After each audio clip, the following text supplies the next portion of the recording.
दुनिया का सबसे बड़ा आइलैंड ग्रीनलैंड सिर्फ बर्फ और ठंड ही नहीं, यहाँ आबादी भी कम है, लगभग एक छोटे शहर जितनी, लेकिन यहाँ तेल, गैस, यूरेनियम और 1.5 मिलियन टन से भी ज्यादा रेयर अर्थ एलिमेंट्स दबी हुई है, जो आज के टेक्नोलॉजी और मिसाइल्स सिस्टम्स की रीढ़ है। सोचिए ये जगह अमेरिका, चीन और रूस जैसे सुपर पावर के लिए क्यों इतनी अहम है, क्यों ट्रंप जैसे नेता इसे कंट्रोल करने की बात करते हैं और क्यों डेनमार्क और ग्रीनलैंड इसे सीधा नकारते हैं। और ये सिर्फ संसाधन नहीं है, बर्फ के पिघलने से नए आर्कटिक समुद्री रास्ते खुल रहे हैं, जो व्यापार और मिलिट्री स्ट्रेटेजी और जियोपॉलिटिकल को पूरी तरह से बदल सकते हैं। मतलब जो देश इन रास्तों और मिनरल्स को पहले पकड़ता है, वही अगले दशक की शक्ति का मालिक बन सकता है। आइए जानते हैं सच्चाई क्या है।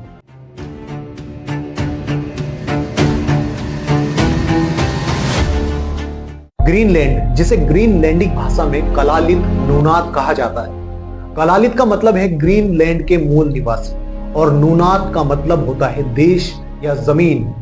दुनिया का सबसे बड़ा आइलैंड है। इसका कुल क्षेत्रफल करीब 21.66 लाख वर्ग किलोमीटर का है, यानी भारत से लगभग 4 गुना ज्यादा।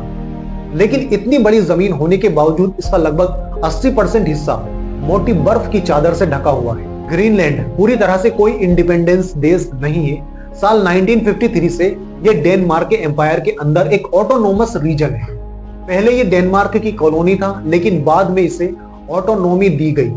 आज की हालत यह है कि विदेश नीति, रक्षा और करेंसी जैसे बड़े फैसले डेनमार्क संभालता है, जबकि शिक्षा, हेल्थ और बाकी आंतरिक मामलों को ग्रीनलैंड खुद चलाता है। ग्रीनलैंड दुनिया का सबसे बड़ा आइलैंड है, जो अर्थ के बिल्कुल नॉर्थ में आर्कटिक क्षेत्र में मौजूद है। इसके वेस्ट में कनाडा, ईस्ट में आइसलैंड और साउथ में अटलांटिक महासागर और नॉर्थ में आर्कटिक महासागर से घिरा हुआ है। यही खास लोकेशन ग्रीनलैंड को यूरोप और नॉर्थ अमेरिका के बीच स्ट्रेटेजिकली बेहद अहम बनाती है। 2026 के अनुमान के मुताबिक ग्रीनलैंड की कुल जनसंख्या सिर्फ 56,500 के आसपास है। इनमें से करीब 88% स्वदेशी यानी ग्रीनलैंडिक इनुइट यानी कलालित लोग हैं, जो लगभग 1200 ईस्वी में आए धुले प्रवासियों के वंशज माने जाते हैं। लगभग 11% लोग यूरोपीय मूल के हैं, जिसमें ज्यादातर डेनमार्क से हैं। इनुइट समुदाय के अंदर भी अलग अलग उप समूह हैं, जैसे कि उत्तर में इनुघुइट और पूर्व में तुनुमीट, जिनकी संस्कृति आज भी शिकार और मछली पकड़ने की परंपराओं पर टिकी है। 14 जनवरी 2026 को डोनाल्ड ट्रंप ने अपने social media platform truth social पर साफ शब्दों में लिखा, United states control of Greenland is non negotiable. ध्यान देने वाली बात यह है कि ट्रंप ने यहां एनेक्स शब्द इस्तेमाल नहीं किया, बल्कि जानबूझकर कंट्रोल कहा। लेकिन अंतर सिर्फ शब्दों का है, मतलब वही निकलता है दूसरे इलाके पर अधिकार जमाना। अब सवाल यह है कि क्या ऐसा करना अंतरराष्ट्रीय कानूनों के तहत लीगल है? तो इसका जवाब साफ है, नहीं। संयुक्त राष्ट्र चार्टर का आर्टिकल 2(4) साफ कहता है कि कोई भी देश बल, धमकी या दबाव के जरिए किसी दूसरे क्षेत्र की सोवेरिग्निटी के खिलाफ कदम नहीं उठा सकता, यानी चाहे कंट्रोल का हो या एनेक्स। अगर मर्जी के बिना है तो वो उल्लंघन है। सबसे अहम बात, डोनाल्ड ट्रंप क्यों ग्रीनलैंड पर कब्जा करना चाहते हैं? तो इसका असली और जो मेन इंपॉर्टेंट रीजन है वो है रिसोर्सेज और पैसा। ग्रीनलैंड को ऊपर से देखें तो सिर्फ बर्फ दिखती है, लेकिन इस बर्फ के नीचे दुनिया की सबसे कीमती चीजें दबी हुई। अनुमान के मुताबिक ग्रीनलैंड में करीब 15 lakh tonne rare earth elements मौजूद है, जो इसे दुनिया के टॉप 10 देशों में लगभग 8वें नंबर पर खड़ा करता है। इसके अलावा यहाँ यूरेनियम और करीब 31 बिलियन बैरल ऑयल के बराबर तेल और गैस संसाधन होने का भी अनुमान है। सबसे बड़े और चर्चित डिपॉजिट है क्वेनी फिजेल्ड और टैन ब्रिज, जो आने वाले समय में गेम चेंजर माने जा रहे हैं। ये ग्रीनलैंड के 2 एरिया है जहां पर सबसे ज्यादा अर्थ एलिमेंट मौजूद है। लेकिन ये रेयर अर्थ एलिमेंट इतने जरूरी क्यों है? रेयर अर्थ कुल 17 तत्वों का समूह होता है, जिनके बिना आज की दुनिया रुक जाएगी। Electronic vehicles, wind turbine, mobile phone, semiconductors, missile system, fighter jets और सैटेलाइट, सब कुछ इन्हीं पर टिका है। समस्या यह है कि आज चीन दुनिया की करीब 60% रेयर अर्थ माइनिंग और उससे भी ज्यादा प्रोसेसिंग पर कंट्रोल करता है। यानी जो देश चीन पर डिपेंड है, उसकी टेक्नोलॉजी और डिफेंस दोनों खतरे में है। स्पेशली भारत, यहीं से ग्रीनलैंड अचानक सुपर पावर गेम का हिस्सा बन जाता है। चीन ने अपनी पोलर सिल्क रोड स्ट्रेटेजी के तहत आर्कटिक में एंट्री शुरू की और ग्रीनलैंड के क्वानी फिजेल्ड प्रोजेक्ट में चीनी कंपनी शेंगे ने लगभग 12.5% हिस्सेदारी ली। चीन के लिए यह सिर्फ एक खदान नहीं थी, बल्कि रेयर अर्थ सप्लाई चेन को सुरक्षित करने की कोशिश थी, लेकिन अमेरिका ने इसे खतरे की घंटी की तरह ली। जियोपॉलिटिकल लेवल पर अमेरिका साफ समझता है कि अगर ग्रीनलैंड के रेयर अर्थ चीन के हाथ चले गए तो डिफेंस मिसाइल टेक्नोलॉजी और स्पेस सिस्टम में उसकी बढ़त कमजोर पड़ सकती है। इसी वजह से अमेरिका ने डेनमार्क और ग्रीनलैंड पर दबाव डालकर कई चीनी डील्स को या तो रुकवाया या उसको स्लो करवा दिया गया। यह सिर्फ व्यापार नहीं है, यह सप्लाई चेन वॉर है। कानूनी तौर पर देखें तो 2009 का सेल्फ गवर्नमेंट एक्ट यहां बहुत अहम हो जाता है। इसी कानून के तहत ग्रीनलैंड को अपनी प्राकृतिक संसाधनों पर पूरा कंट्रोल मिला है। यानी अब डेनमार्क सीधे ये तय नहीं कर सकता कि कौन माइन करेगा और कौन नहीं। आखिरी फैसला ग्रीनलैंड की सरकार का है। यही वजह है कि रिसोर्सेज ग्रीनलैंड के लिए सिर्फ पैसा नहीं, बल्कि भविष्य की आजादी की चाबी भी है। आर्थिक नजरिए से देखें तो इसका मतलब और भी बड़ा है। अगर ग्रीनलैंड अपने मिनरल्स को सही तरीके से डेवलप कर पाता है तो वो डेनमार्क से मिलने वाला सालाना $600 मिलियन की ग्रांट पर डिपेंड रहना खत्म कर सकता है। और जैसे ही ये इकोनॉमिक डिपेंडेंसी खत्म होगी, राजनीतिक स्वतंत्रता का रास्ता अपने आप खुलने लगेगा। इसलिए खनन सिर्फ बिजनेस नहीं है, ये सीधा सीधा इंडिपेंडेंस मॉडल है। मिलिट्री के नजरिए से भी ये मामला उतना ही अहम है। रेयर अर्थ एलिमेंट्स और यूरेनियम जैसे संसाधन मिसाइल, रडार, सैटेलाइट और न्यूक्लियर टेक्नोलॉजी की सप्लाई चेन को सुरक्षित करते हैं। जो देश इस सप्लाई को कंट्रोल करता है वही असली ताकत रखता है। इसीलिए अमेरिका नहीं चाहता कि ये चीन के हाथ में जाए और चीन नहीं चाहता कि वो पूरी तरह अमेरिका नाटो के कंट्रोल में रहे। मोटी है, इसी वजह से ये इलाका रहने के लिए बहुत मुश्किल माना जाता है। और एक रीजन ये भी है जिस वजह से ट्रंप इस पर कब्जा करना चाहते हैं। ग्रीनलैंड की ताकत इसकी जमीन में नहीं है, बल्कि इसकी आर्कटिक लोकेशन में भी छुपी है। ये इलाका सीधा GIU के गैप को कंट्रोल करता है, यानी ग्रीनलैंड, आइसलैंड और यूनाइटेड किंगडम के बीच का समुद्री रास्ता। यही रास्ता नॉर्थ अटलांटिक में सबमरीन मूवमेंट को मॉनिटर करने के लिए सबसे अहम माना जाता है। शीत युद्ध के समय से लेकर आज तक ये इलाका समुद्री जासूसी और निगरानी का सेंटर रहा है। अगर इतिहास देखें तो नॉर्स वाइकिंग्स ने ग्रीनलैंड को कभी यूरोप और अमेरिका के बीच पुल की तरह इस्तेमाल किया। आज वही भूमिका ग्रीनलैंड एक नए लेवल पर निभा रहा।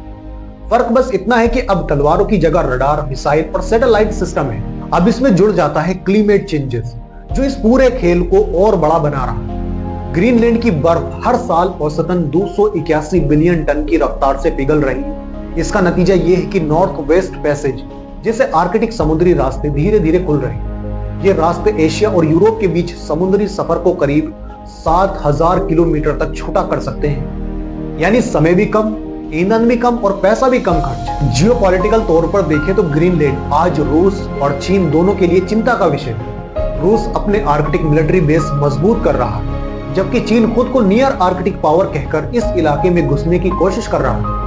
इसी के जवाब में नाटो ने आर्कटिक पर अपना फोकस तेज कर दिया है और ग्रीनलैंड इसमें उसकी फ्रंट लाइन पोस्ट बन चुका है। फिलहाल 2021 से ग्रीनलैंड के प्रधानमंत्री मोटे बोरूट एगेडे है और उनकी सरकार खुलकर सेल्फ डिटर्मिनेशन और फ्यूचर में इंडिपेंडेंसी की बात करती है।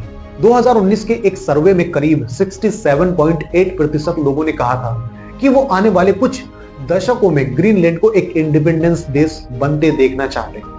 ये ताकत 2009 के सेल्फ गवर्नमेंट एक्ट से मिलती है, जिसने ग्रीनलैंड को ज्यादा जिम्मेदारियां और आर्थिक फैसले लेने की आजादी दी। ग्रीनलैंड की राजधानी है नूक, जहां करीब 18,000 लोग रहते हैं। यानी देश की लगभग 1/3 आबादी सिर्फ एक ही शहर में रहती है। इससे साफ पता चलता है कि वहां शहरीकरण कुछ ही जगहों तक सीमित है। कुल मिलाकर जनसंख्या घनत्व सिर्फ 0.026 लोग प्रति वर्ग किलोमीटर है, जो दुनिया में सबसे कम में से एक है। इसकी वजह है बेहद कठोर मौसम, जहां तापमान कई बार -40 डिग्री सेल्सियस तक चला जाता है। इसलिए ज्यादातर बस्तियां समुद्र के किनारे ही। तुलना के लिए समझिए कि ग्रीनलैंड की आबादी भारत के भोपाल जैसे एक मीडियम शहर से भी कम है, लेकिन इसका इलाका सहारा रेगिस्तान जितना बड़ा है। ग्रीनलैंड का करीब 85% हिस्सा आज भी बर्फ से ढका हुआ है और पूरे आइलैंड में से सिर्फ 4,10,000 वर्ग किलोमीटर जमीन ही ऐसी है जहां इंसान रह सकता है, वो भी ज्यादातर इलाका फुजोर्ड्स और टुंड्रा का है, जो खेती के लिए लगभग पूरी तरह अनस्यूटेबल माना जाता है। इसी वजह से यहाँ बड़े पैमाने पर बसावट या कृषि आधारित विकास कभी हो ही नहीं पाया। इतिहास में अगर देखें तो इनुइट समाज ने खुद को समुद्र के हिसाब से ढाला। उनकी जिंदगी शिकार, मछली पकड़ने और समुद्री संसाधनों पर टिकी रही। इस अनुकूलन ने उन्हें कठोर हालात में जीवित तो रखा, लेकिन जमीनी आधारित विकास को सीमित कर दिया। आज हालात बदल रहे हैं, लेकिन नई चुनौतियों के साथ। जलवायु परिवर्तन के कारण ग्रीनलैंड की बर्फ हर साल औसतन 281 बिलियन टन की रफ्तार से पिघल रही है। इससे एक तरफ समुद्री लेवल बढ़ रहा है और पूरी दुनिया के लिए खतरा है, लेकिन दूसरी तरफ यही पिघलती बर्फ खनिज संसाधनों तक पहुंच के नए रास्तों को भी खोल रही है। ग्रीनलैंड का 90% उद्योग मछली पकड़ने पर डिपेंड करता है। ग्रीनलैंड का इतिहास बहुत पुराना है। इसकी शुरुआत होती है पैलियो इनुइट संस्कृतियों से, जो लगभग 2500 ईसा पूर्व यहाँ पहुंची। समय के साथ वहां इंडिपेंडेंस फर्स्ट, सकक और डॉर्सेज जैसी संस्कृतियां विकसित हुई।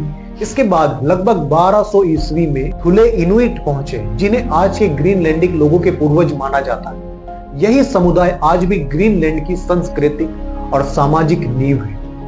इसके कई सदियों बाद यूरोप से नॉर्थ से वाइकिंग्स यहाँ आए। 982 ईस्वी में एरिक द रेड के नेतृत्व में उन्होंने ग्रीनलैंड में बसावट शुरू की और ईस्टर्न और वेस्टर्न सेटलमेंट बनाए। उस समय का उनका मुख्य व्यापार वालरस के दांतों से बनी आइवरी पर आधारित था, लेकिन ये बसावट ज्यादा समय तक नहीं टिक पाई। करीब 1450 ईस्वी तक लिटिल आइस एज के कारण मौसम और ठंडा हो गया, संसाधन कम होने लगे और इनुइट समुदाय के साथ टकराव भी बढ़ा, जिसके बाद वाइकिंग्स ने ग्रीनलैंड को छोड़ दिया। कई सदियों तक यूरोप का सीधा संपर्क लगभग टूट गया, लेकिन फिर 1721 में यूरोपीय वापसी हुई। डेनमार्क, नॉर्वे के मिशनरी हांस एगेडे यहाँ पहुंचे और गॉड थाव यानी आज का नूक बसाया। यहीं से ग्रीनलैंड में व्यापार और धार्मिक मिशनों के जरिए कोलोनाइजेशन की शुरुआत हुई। ग्रीनलैंड का डेनमार्क से रिश्ता औपचारिक रूप से 1814 में मजबूत हुआ, जब नेपोलियन युद्धों के बाद डेनमार्क ने नॉर्वे खो दिया, लेकिन ग्रीनलैंड को अपने पास बनाए रखा। इसके बाद ग्रीनलैंड को एक बंद कॉलोनी की तरह चलाया गया और यह स्थिति 1721 से 1953 तक चली। अमेरिका का ग्रीनलैंड में आना अचानक नहीं हुआ। इसकी जड़ें सेकेंड वर्ल्ड वॉर में है।